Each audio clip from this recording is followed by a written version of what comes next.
Hello, people of the planet. Welcome back to my channel. My name is Abby. This is Port Charles Public Radio, brought to you by my kitchen. I hate that is no longer the opening to this show anymore. I really love it. I love that opening. This new one is modern, but it's just not as great. So let me turn down the brightness there. Welcome back to another episode. This was a pretty okay Wednesday. It's harder to get through the middle of the week episodes without wanting so much more to happen. I did not count locations today, but I've got 1, 2, 8, 9, 10, 11, 12, 13, 14, 15, 17 people. 17 people today. So I'm going to go ahead and say that the norm for this show is anywhere between 15 to 25 people at a time. Who do we want to start with?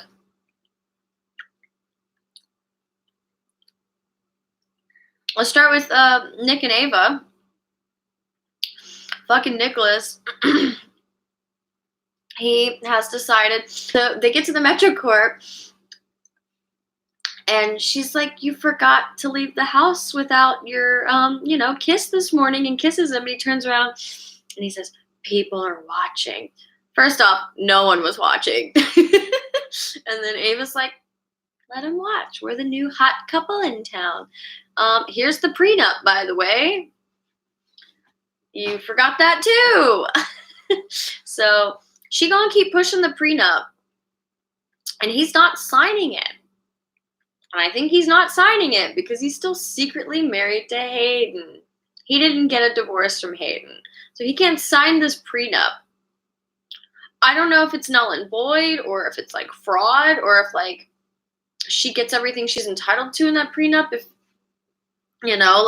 they're technically going through a divorce. I don't know how that works, but if he's like married to Ava, but like not really, and actually married to Hayden, fucking sign the prenup. What's the worst that could happen? I guess fraud. We didn't sign it, and then Laura showed up,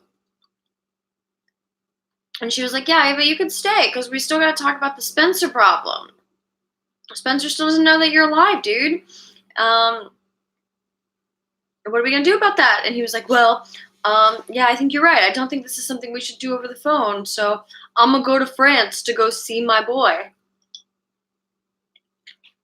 And Laura's like, "Yeah, I love you and all, but how do I know you're telling the truth and you're not just gonna like run away?" You don't. So, Ava suggested that she was gonna go with him to France to make sure he came back. And again, Laura's like, "Okay, I don't care about your revenge problem here, guys. There's still a child involved." So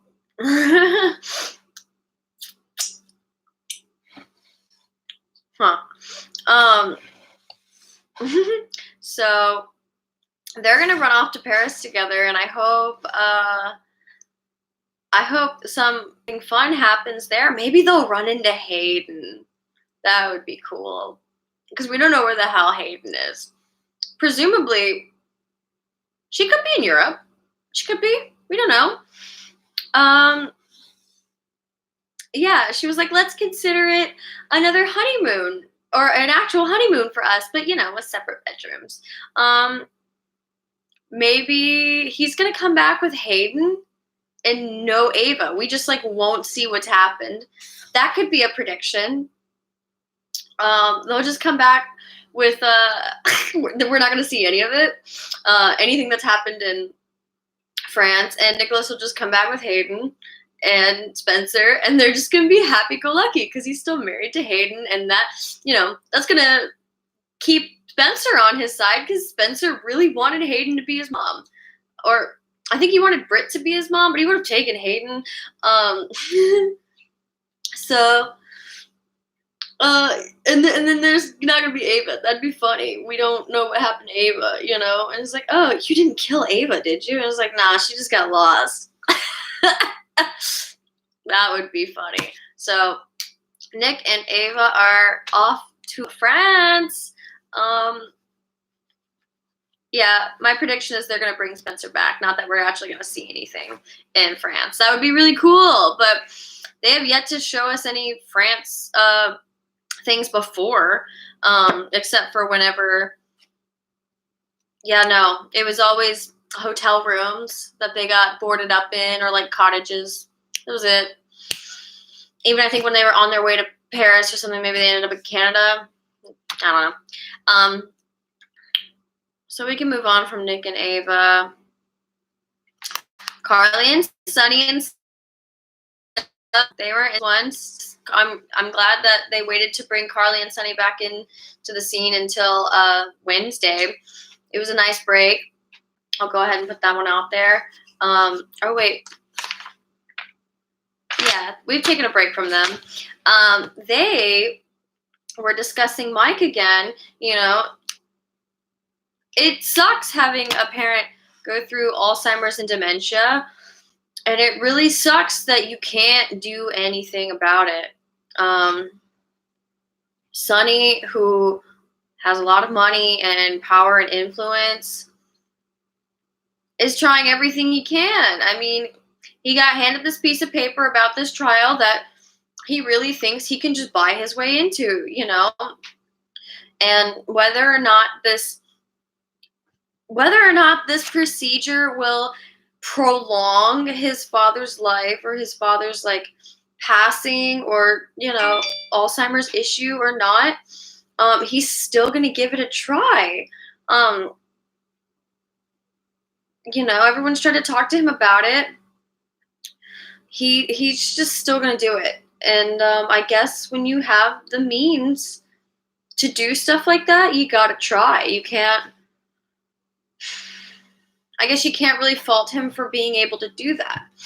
If it was my family and I had that kind of influence and money and power,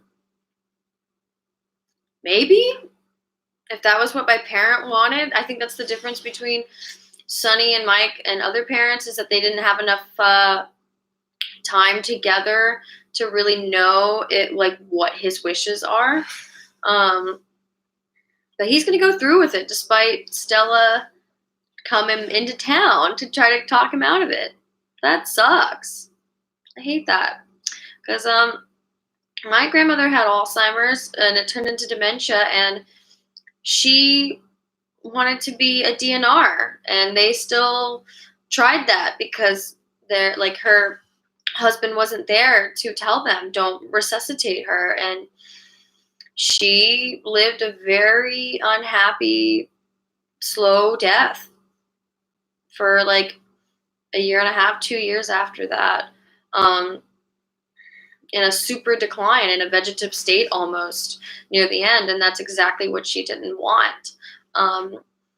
So I hope that's not what they're going to teach us here with Sonny, that this procedure is going to cause that, because that would be fucking depressing. Or I think my prediction is last minute he's gonna change his mind and not. He's just gonna not. So that's where we are with those guys.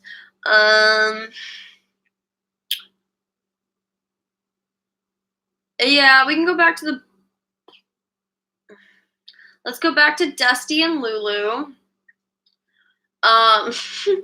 So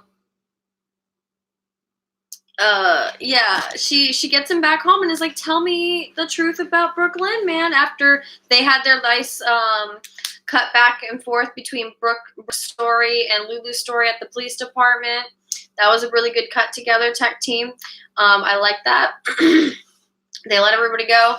Dustin and Lulu go back to her place, even though they're supposed to be going back to his. I guess because they wanted us to see it, but like we don't have a set for Dustin yet.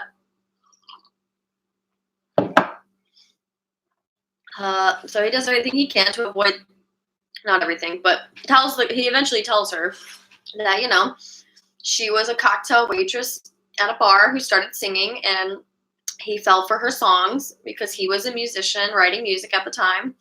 And yeah, eventually she got over him because it's Manhattan, and she fell for a different piano player or something like that, different musician. And he wasn't too broken up about it, but she did bring out the worst in him. I mean, he's throwing punches. So, I mean, like, maybe he was, like, super jealous or something. I don't know. Maybe there's more to that story that we're just not seeing. I think it was cute that he admitted everything to Lulu and was like, yo, you don't have anything to worry about. I definitely don't need a wrecking ball named Brooklyn to come into my life. So Chase and Brooke are hilarious. Chase is not on my list, so we did not have 17 people. We had 18 people. My bad. Yeah, so Brooke and Chase were still having their back and forth. And those, like, her father and everyone was, like, giving her a lot of shit, even though she's, like, in a clearly fucked up situation with her manager, like, sexually assaulting her and threatening to, like, get what he can from her because she's not going to produce 3 albums. He's just going to get what he can from her. That's fucked. And everyone's fucking with her for it because she put herself in this situation. It's fucked. And I don't like it. And that's why she's such a bitch, Like, I know she's trying her hardest with, like, daddy this. And it's hilarious. Granny, daddy. Okay, Brookie. That's why they're doing it. Because they've always called her Brookie, not Brooklyn. So now she's back on the screen as a fucking adult, spoiled-ass brat. Privileged little shit coming out with daddy. Granny. Oh, look, there's Dusty. It's fucking hilarious. Yeah, I feel sorry for that poor bitch. But anyway, they let her out of the booking, and Chase said, yeah, you're free to go. I just definitely don't want to see you back here. And she's like, don't worry, you won't. Foreshadowing. She gonna be back. But anyway, she got home, and there was their board meeting, their stock meeting. So that's what it is. They were having a board meeting. I couldn't figure out what the fuck they're doing over there. If it's a board meeting, a stock meeting, shareholders meeting. Tracy doesn't have shares, so there's a board meeting. Whatever. And she was there for Dylan's proxy, and God knows who the fuck else's proxy. Jason, I'm sure, should have been there, but I guess Michael was gonna speak for him. I don't know. It's dumb. They had a board meeting with only, like, a couple of them there, and I guess Brooke has shares. I guess that's why she was there. But before they even started, she looked at Michael and she was like, hey, do you have your armor on? Because, like, the knives are out. She's definitely trying to, like, make nice and be friends with Michael. I think, one, she's not stupid, and he's the CEO of the company, and he's the one in charge of all the money. So despite, like, daddy being daddy and, like, granny being granny, Michael is still in charge. So therefore, she gonna butter up to him and be like, no, let's be friends, and I don't, I'm not gonna lie to you. I'll help you out, and you help me out. And then, yeah, so this whole time, Tracy has been trying to get, she's been trying to get Ned, like, to take over ELQ, I guess by getting those shares that are supposed to be Oscar's to Olivia, even though she doesn't really care about that or know that child's name that she has. Tracy's doing her best to let Ned take over or something. She's been pushing that. And Brookie saw the setup. Brooklyn came through and she's like, don't, Michael, do not let Olivia have Olivia and Leo have Shiloh's shares because then he can talk for all three of them. And this is a setup. Do you not see this? He's going to take over. Like, don't let them do it. No. And that was hilarious because the look on her father and Tracy's face was like, the fuck, whose side are you on? Dude, she's on Michael's side. Don't you see? It was hilarious. I'm sorry that Brookie came through and she's like, this is a setup. Michael, don't let them do it. I mean, besides him controlling the money, they're the same age. That's another thing she's got going for him, that, you know, she's like, we're in this together. We're the youngest. We're the next generation of Quartermaine. Let's stick it together or whatever. Or we are the generation because they're adults running it. Whereas there's like a bunch of kids running around now. They are the generation. Let's let the boomers like be done with it, I guess is what I don't know.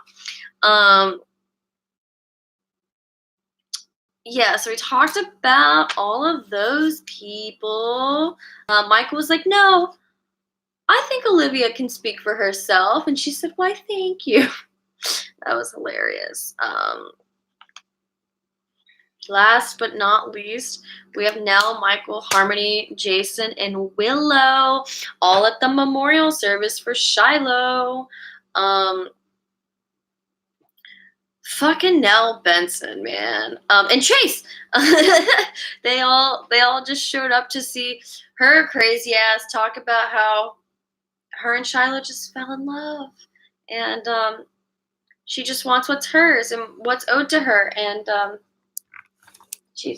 what's owed to her, is, I guess, time with Shiloh's son and Shiloh's shares and whatever the fuck else he had, which he was pretty broke, but she's trying to figure out what she's entitled to. She got out the same way Sam did. Just good time and good patience and, you know, speaking to the parole board and, you know, good things came to her. So Nell's out and maybe she's like here for good because I love Nell.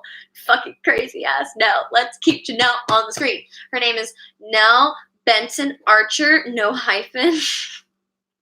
And she showed up to the stockholders meeting or the share meeting, board meeting, whatever the fuck at the end. That was hilarious. She was like, there must be a mistake. You didn't start this meeting without me, did you? And everyone's like, who the fuck? Y'all, I'm excited that Nell is back on the screen. Maybe she's going to bring in this March Madness. Maybe she has to do with the setup towards Sonny. I don't know. Yeah, and Harmony looks like she is actually a decent person. She's just as freaked out and concerned about the Nell problem as everybody else, which is good. That's a good thing. I still don't trust Harmony. And Willow admitting to Chase, not admitting, but telling him that she's going to be the nanny. And he's like, are you sure you can handle being Wiley's nanny and just walking away? And she was like, yeah, I think so. I'm not going to call that foreshadowing because obviously while you're nannying the kid that you gave up for adoption at like his dad's house, his two adoptive dad's house is going to be difficult regardless. So they didn't really foreshadow anything there. Okay, this is driving me nuts. I think there's gunk on my camera. Anyway, so Nell's trying to get Wiley somehow. I don't know how, whether or not Brad's just gonna like let her have time with him when Willow's at their house nannying, maybe. That could be a prediction, I guess. She straight up said, will you hold on to this picture for me? You know, like the big memorial picture. Will you hold on to this for me until I find a place to hang it? Thanks. Bitch, who's going to take that out of there? Like, it looked like they were at an AA meeting hall. Like, and if Chase wasn't there, Willow would have, like, burnt it. But that was hilarious. Jason spoke for a hot second, he was like, how did you get out of prison? And Nell goes, it speaks. Jason, I forgot you were here. You weren't speaking. I like Nell. I want to keep her around. And let's go into some future predictions. Where the fuck is Jax? Okay, he dipped, I think, after the news came out about Nicholas, and he discussed with Laura that he thinks his sources have led him to believe that the girl that was the surrogate for Charlotte, that she's alive. So I think he went to go find her, which I thought they established that like Curtis and Laura were gonna do that, but maybe Jackson's doing it. I don't know. Claudette, that's her name. So that's a distant thing we can talk about. But I'm